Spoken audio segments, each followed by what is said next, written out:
आपका एजुकेटर रवि रोशन स्वागत करता हूं आपका अपने official YouTube channel let's learn commerce class पे, जहां हम आज आपके लिए लेकर आए हैं अकाउंटेंसी की एक class recording of transaction chapter हम पढ़ रहे हैं और जर्नल एंट्रीज के बारे में हमने पिछले क्लास में डिस्कस किया था, उसके बैकग्राउंड को जाना था और फिर दो एग्जाम्पल्स हम लोगों ने किए थे जर्नल एंट्रीज के लिए।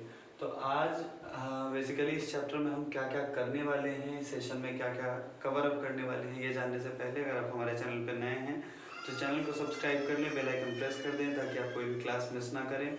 ज़्यादा से ज़्यादा लाइक और कमेंट करें अगर आपको ये वीडियो पसंद आती है। इसके अलावा आप अपने दोस्तों के बीच, अपने रिलेटिव्स के बीच इस लिंक को शेयर करें ताकि वो भी लॉकडाउन में अपने कॉमर्स की पढ़ाई फ्री ऑफ कॉस्ट कर सकें। तो आइए आज के इस सेशन में हम क्या कवर करने वाले हैं इसकी बात करें। तो आज के इस सेशन में सबसे पहले हम एक एग्जांपल को देखेंगे, सारे एंट्रीज को एक एक करके क्यों डेबिट हुआ, क्यों क्रेडिट हुआ, पूरी तरह से क्लासिफिकेशन के साथ हम लोग उस पर बात करेंगे इन डिटेल्स। और उसके बाद लेज़र के कुछ बैकग्राउंड मैं आपको दूंगा और एक और क्लास होगी इस चैप्टर की जिसमें लेज़र के कुछ एग्जांपल्स की कैसे जर्नल से लेज़र में पोस्टिंग की जाती है, लेज़र में कौन कौन से अकाउंट बनाए जाते हैं और उनके क्या रूल्स हैं, इनकी बात करेंगे। तो आइए आज का हम क्लास ये शुरू करते हैं जिसमें एग्जाम्पल 3 आपके सामने है। और यहाँ पे पहला जो हमारा स्टेटमेंट है वो लिखा है business commenced with a capital of 6 lakh.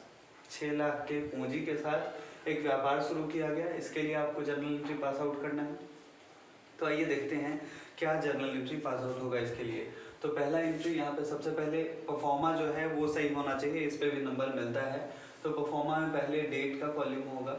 Date अगर नहीं मेंशन किया गया है किसी में तो 1 2 3 4 सीरियल नंबर जो दिया गया है वो लिख देंगे, अदरवाइज हम इसे खाली छोड़ देंगे। लेकिन परफॉर्मा में आप इसे दिखाएंगे जरूर, ठीक।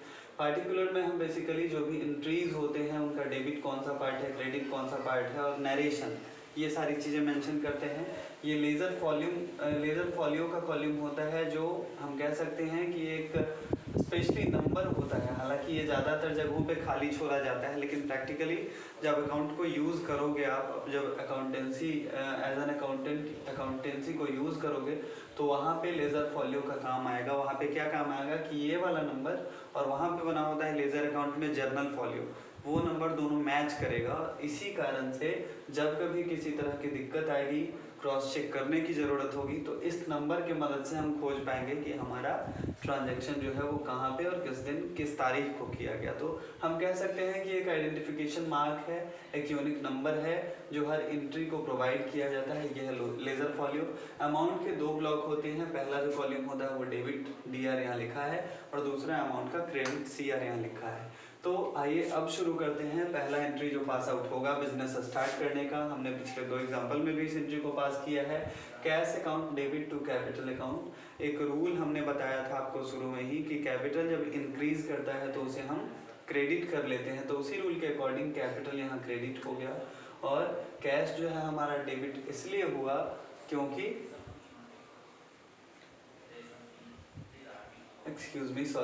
हाँ, तो कैपिटल को हमने यहाँ पे क्रेडिट कर लिया और बाकी एक अकाउंट जो हमारा बचा कैश अकाउंट, वो कैश अकाउंट हमारा क्या है यहाँ पे एसेट्स है, ठीक। कैश अकाउंट यहाँ पे क्या है, एसेट्स है। तो एसेट्स जब बढ़ता है तो उसे हम क्या कर लेते हैं, डेबिट कर लेते हैं। सो यहाँ पे एंट्री पास आउट हुआ फाइनली हमारा cash account debit to capital account 6 lakh, दोनों ब्लॉक में हमने 6 लाख लिख दिया। क्लियर है यहाँ तक? चलिए दूसरी एंट्री क्या बनेगी। तो दूसरा स्टेटमेंट हमारा 2,30,000 rupees plan purchase by paying 30,000 cash immediately. 2,30,000 का प्लांट तो खरीदा है लेकिन पैसा कितना पे कर रहा है, तो केवल 30,000 रुपये कैश दे रहा है। मतलब बाकी के जो 2 लाख बचे वो होगा क्या, हमारे लिए क्रेडिटर्स हो जाएगा। हमने क्रेडिट परचेज किया है तो इसकी एंट्री क्या पास आउट करेंगे। तो हमने क्या कहा अभी कि एसेट्स जब इंक्रीज होता है तो डेबिट करते हैं, रूल मैंने बताया था आपको पहले ही क्लास में शायद। तो प्लांट हमारा बढ़ रहा है यहाँ पे 2,30,000 से, तो इसीलिए प्लांट को हमने डेबिट किया, प्लांट अकाउंट डेबिट 2,30,000। क्लियर है? कैश हमने कितना एक्सपेंसेस किया है, तो कैश हमारा जा रहा है 30,000, तो इसीलिए हमने कैश को क्रेडिट कर दिया। रियल अकाउंट का रूल याद कीजिए, debit what comes in and credit what goes out. So यहाँ पे हमने कैश अकाउंट को क्या कर दिया, क्रेडिट कर दिया 30,000 से। और क्रेडिटर्स या कैपिटल्स मतलब लायबिलिटीज और कैपिटल जब इंक्रीज करते हैं तो हम उसे क्रेडिट करते हैं। और यहाँ पे हमारा क्रेडिटर्स बढ़ रहा है कितने से, तो जो बाकी पैसा बचा हुआ था उतने से, मतलब 2 लाख से। तो क्रेडिटर्स यहाँ पे बच जाएगा हमारा 2 लाख रुपए बैलेंस। सो यहाँ पे नरेशन क्या होगा, तो being purchase of plant paying cash 30,000। ठीक, क्लियर है। चलिए तीसरे स्टेटमेंट की ओर मूव करेंगे और तीसरा स्टेटमेंट हमारा purchase goods worth 40,000 rupees for cash and 45,000 on account. मतलब गुड्स खरीदा, स्टॉक बढ़ा हमारा, तो उसमें 40,000 रुपये नगद खरीदा गया और 45,000 रुपये का 45,000 का जो परचेज किया गया है वो अकाउंट पे किया गया है, मतलब कि वो उधार है। तो परचेज हमेशा डेबिट होता है। और दूसरा रूल क्या है कि परचेज करते हैं तो उससे क्या होता है, परचेज जो है वो हमेशा डेबिट होता है। और परचेज करने के उपरांत हमने देखा कि कैश जो है 40,000 हम पे कर रहे हैं, तो इस बेसिस पे कैश हमारा डेबिट होगा, सॉरी क्रेडिट होगा 40,000 से। अभी अभी हमने कहा कि कैपिटल लायबिलिटी जब बढ़ते हैं तो हम उसे क्रेडिट कर लेते हैं, है ना। तो क्रेडिटर्स जो है हमारे लिए क्या है, लायबिलिटीज है हमारा। तो यहाँ पे भी क्रेडिटर्स हमारा क्रेडिट हो जाएगा 45,000 से। और इस तरह से हमारा एंट्री पास आउट हुआ purchase account debit to cash account to creditor account. Narration में हम मेंशन करेंगे bought goods cash as well as credit. Clear है। चलिए चौथे स्टेटमेंट की ओर मूव करते हैं। चौथा स्टेटमेंट हमारा paid a cheque of 2 lakh rupees to the supplier for the plant. यहाँ देखिए, यहाँ पे 2 लाख रुपए हमारा क्रेडिटर्स को देना था हमको, तो उसको क्या किया, पेमेंट किया, लेकिन चेक से किया। तो क्या होगा एंट्री, तो क्रेडिटर्स यहाँ पे बढ़ रहा था, लेकिन यहाँ पे क्या होगा, पेमेंट करेंगे तो घटेगा ना। तो इसीलिए क्रेडिटर्स या लायबिलिटी जब घटता है तो उसे हम डेबिट करते हैं। तो क्रेडिटर को हमने डेबिट कर लिया और बैंक को हम क्रेडिट इसलिए कर रहे हैं क्योंकि उतना चेक के माध्यम से हमारा बैंक अकाउंट खाली हो रहा है। तो रियल अकाउंट के रूल के तहत हमने इसे क्रेडिट व्हाट गोज आउट के अंतर्गत खाली कर दिया। 2 लाख रुपीज यहाँ पे एंट्री पास आउट हो गई। पांचवें स्टेटमेंट पे हम मूव करेंगे। हमारा पांचवा स्टेटमेंट है withdraw by proprietor 35,000 cash for personal use. Drawing एक टर्म होता है, मैं आपको थोड़ा सा क्लैरिफाई कर दूं। ड्रॉइंग जो होता है वो क्या होता है, इसको हिंदी में आहरण बोलते हैं। तो जब व्यवसाय का स्वामी, जब बिजनेस का प्रोप्राइटर या ऑनर जो भी कहें, वो अपने पर्सनल यूज के लिए बिजनेस के किसी स्टॉक को, किसी एसेट्स को या कैश को यूज करता है, तो उसे हम ड्रॉइंग के नाम से जानते हैं। तो यहाँ पे ड्रॉइंग से ही एंट्री पास आउट होगा। Drawing account debit to cash account, क्योंकि कैश हमारा एक्सपेंस हो रहा है, कैश खत्म हो रहा है। तो drawing account debit to cash account entry बनेगी 35,000 रुपए की। और यहाँ पे हम मेंशन करेंगे being cash withdraw for personal use. Clear है। छठे एंट्री की ओर मूव करेंगे। इंश्योरेंस पेड किया है चेक के माध्यम से 2500 रुपए का, 2,500 का। तो इंश्योरेंस एक एक्सपेंसेस है और एक्सपेंसेस जो है वो नॉमिनल अकाउंट में आता है। और इसके लिए मैंने आपको रूल बताया था, debit all expenses and losses, credit all income and gains. तो एक्सपेंसेस इंश्योरेंस है, इंश्योरेंस को डेबिट करना है, इंश्योरेंस अकाउंट डेबिट।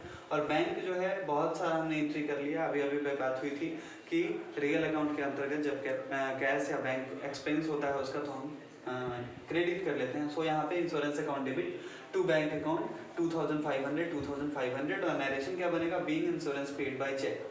यहीं पे अगर कैश से पे किया जाता तो टू कैश लिखते हैं, लेकिन चूंकि चेक दिया गया है तो टू बैंक हमने लिखा। ठीक। सेकेंड लास्ट जो एंट्री है हमारी, वो एंट्री है सैलरी आउटस्टैंडिंग है 5,500 रुपये की। आउटस्टैंडिंग का मतलब है उधार, मतलब अभी जो एक्सपेंसेस हमको पे करना है, अभी एक्सपेंसेस पे हुआ नहीं है, एक्सपेंसेस पे करना है। तो आउटस्टैंडिंग सैलरी जो है वो हमारे लिए क्या है, तो वो हमारे लिए एक लायबिलिटी है और इसको हम सैलरी अकाउंट में ट्रांसफर करते हैं। सो इसका एंट्री बनेगा outstanding salary account debit 5,500 to salary account 5,500। Clear है। Being salary outstanding. तो ये हमारा 7वां एंट्री था। और अब हम मूव करेंगे अपनी आखिरी, इस एग्जाम्पल की आखिरी एंट्री की ओर, आखिरी स्टेटमेंट की ओर, जो है फर्नीचर खरीदा है 30,000 का कैश देके। तो एंट्री क्या पास आउट होगी दोस्तों, तो इसके लिए एंट्री बनेगा furniture account debit to cash account. Furniture assets है, एसेट्स जब बढ़ता है तो डेबिट करते हैं, कैश रियल अकाउंट है, जो घटता है तो क्रेडिट करते हैं। तो furniture account debit to cash account 30,000 being furniture purchase for cash. ठीक। तो ये थी हमारी जर्नल एंट्रीज। और अब हमारा आखिरी काम क्या बच जाता है कि जो भी डेबिट और क्रेडिट, जर्नल की एक प्रॉपर्टीज मैंने आपको बताई थी कि जब आप इसका सम निकालोगे तो दोनों हमेशा इक्वल ही होगा, क्योंकि देख लीजिए जहाँ पे भी जितना डेबिट है उतना ही क्रेडिट है। यहाँ पे 2,30,000 था तो दोनों को जोड़े तो 2,30,000 हो गया। तो इस तरह से दोनों को जोड़ने पे 11,88,000 रुपये, 11,88,000 रुपीज़, 11,88,000 रुपीज़ डेबिट और क्रेडिट दोनों का सम हो गया हमारा। और इस तरह से हमने पाया कि हमारी जो एंट्रीज है वो बिल्कुल परफेक्ट है, सही की गई। ठीक, तो ये थी आपकी जर्नल एंट्रीज की एग्जांपल 3। अब हम बात करेंगे लेज़र के कुछ बेसिक कॉन्सेप्ट्स की। तो आइए देखते हैं अब लेज़र का क्या कॉन्सेप्ट है। लेज़र को हिंदी में हम बही खाता बोलते हैं, जैसा कि मैंने आपको अकाउंटेंसी के शुरुआती क्लास में ही बताया था। तो लेज़र का यहाँ पर डेफिनेशन है, the ledger is the principal book of accounting system, it contains different accounts where transactions relating to that account recorded. मतलब लेज़र जो है वो प्रिंसिपल बुक होता है अकाउंटेंसी का, अकाउंटिंग सिस्टम का, और इसमें डिफरेंट अकाउंट से रिलेटेड ट्रांजेक्शन्स जो हैं उनको रिकॉर्ड किया जाता है। ठीक है, ये लेज़र का बेसिक डेफिनेशन है। अब बात करें हम कि इसके जो प्रोसेस होते हैं लेज़र में, जो पोस्ट ट्रांसफ़र किया जाता है एंट्री जर्नल से, उसको क्या बोलते हैं। तो वही लिखा है, process of transferring entries from journal to ledger is known as posting. ठीक, जर्नल से लेज़र में जो अकाउंट की पोस्टिंग की जाती है, अमाउंट की ट्रांसफरेशन की जाती है, उसको हम पोस्टिंग के नाम से जानते हैं, एटर पोस्टिंग होता है। तो ये था लेज़र के बारे में। अब बात करेंगे हम इसके यूटिलिटी की कि इसके क्या यूज़ हैं, इसके क्या एप्लीकेशन हैं। A laser is very useful in an organization. The net result of all the transactions in respect of a particular account on a given date can be only ascertained by from a laser. मतलब कि इसकी utility इस sense में हम देख सकते हैं कि अगर हमें किसी ट्रांजैक्शन के, किसी अकाउंट के फाइनल कंक्लूजन पे पहुंचना है, उसके रिजल्ट को जानना है, तो वहाँ पे जर्नल को देख के कुछ समझ में नहीं आता, तब वहाँ पे हमें लेज़र अकाउंट का ही सहारा लेना पड़ता है। ठीक, जैसे आप एक एग्जांपल देखिए, मान लीजिए कि कोई व्यापारी है, कोई बिजनेसमैन है, और किसी से उसने परचेज किया गुड्स, या फिर किसी को सेल किया है गुड्स। मान लीजिए किसी को सेल किया गुड्स रामजी लिमिटेड को, तो वहाँ पे जब तक वो रामजी लिमिटेड अकाउंट का लेज़र नहीं चेक करेगा, तब तक उसे पता नहीं चलेगा कि उसके यहाँ कितना अभी बाकी है, या फिर उसका अमाउंट क्लोज हो चुका है, उसने सारे अपने चुकता कर दिए हैं। तो ये सारी चीज़ें तभी पता चलेगी जब उसका हम लेज़र देखेंगे। तो ये यूटिलिटी है लेज़र की। अब हम फॉर्मेट की अगर हम बात करें, तो जर्नल का फॉर्मेट मैंने पहले से आपको डिस्कस कर रखा है। लेज़र का फॉर्मेट कुछ ऐसा होता है, ऊपर यहाँ DR लिखते हैं, मतलब डेबिट, डेट का कॉलम होता है, फिर पार्टिकुलर, यहाँ जर्नल फॉल्यू होता है। लेज़र अकाउंट में जर्नल फॉल्यू और जर्नल अकाउंट में लेज़र फॉल्यू। तो JF लिखते हैं, फिर अमाउंट, फिर यहाँ डेट, पार्टिकुलर, JF, अमाउंट, और यहाँ प्रिंट। मतलब यहाँ से इस तरफ ये जो पॉइंट है, ये जो हिस्सा है ये वाला, इसके इस तरफ का पार्ट डेबिट है और इसके इस तरफ का पार्ट क्रेडिट है। क्लासिफिकेशन की अगर हम बात करें, तो लेज़र को 5 हिस्से में बांटा गया: assets account, liabilities, capital, revenue या गेन्स, और एक्सपेंसेस या लॉसेस। तो ये 5 क्लासिफिकेशन है, और बाद में इसको 2 और भागों में बांटा गया, जिसमें परमानेंट अकाउंट और टेम्पोररी अकाउंट आते हैं। तो परमानेंट अकाउंट जो होते हैं उसमें बैलेंसिंग फिगर को हम बैलेंस BD या बैलेंस CD करते हैं, और टेम्पोररी अकाउंट जो होता है उसको हम क्लोज कर देते हैं। जब उसका लेज़र बन जाता है तो जो अमाउंट आता है उसको हम फाइनली क्लोज कर देते हैं। जबकि परमानेंट अकाउंट का जो बैलेंस होता है उसे आगे के आने वाले सालों में ट्रांसफ़र करते रहते हैं हम। तो ये बेसिकली परमानेंट और टेम्पोररी अकाउंट का मतलब डिफरेंस है। क्लासिफिकेशन में हमने देखा एसेट्स के लिए अलग लेज़र, लायबिलिटीज़ के लिए, कैपिटल के लिए, रेवेन्यू अगेंस्ट के लिए, और एक्सपेंसेस या लॉस के लिए। ये 5 क्लासिफिकेशन है इसके। अब बात करें हम कि जर्नल और लेज़र में क्या डिफरेंस है, क्या डिस्टिंक्शन है, तो वही हेडिंग है, distinction between journal and laser. पहला डिफरेंस है, the journal is the book of first entry and the ledger is the book of second entry. किसी भी लेन देन का, किसी भी ट्रांजैक्शन का पहला एंट्री जो होता है वो जर्नल में होता है, जबकि दूसरी एंट्री जो की जाती है, जिसको पोस्टिंग बोलते हैं, वो लेज़र में की जाती है। दूसरा है, the journal is the book of chronological record but the ledger is the book of analytical record. Chronological का मतलब होता है कि समय अवधि के हिसाब से डेट वाइज हम क्या करते हैं, जर्नल में रिकॉर्ड करते हैं, जबकि एनालिटिकली रिकॉर्ड किया जाता है किसमें, आपके लेज़र में। थर्ड इसका जो बेसिस है डिस्टिंक्शन का, वो है the journal as a book of source entry get greater importance as a legal evidence than laser.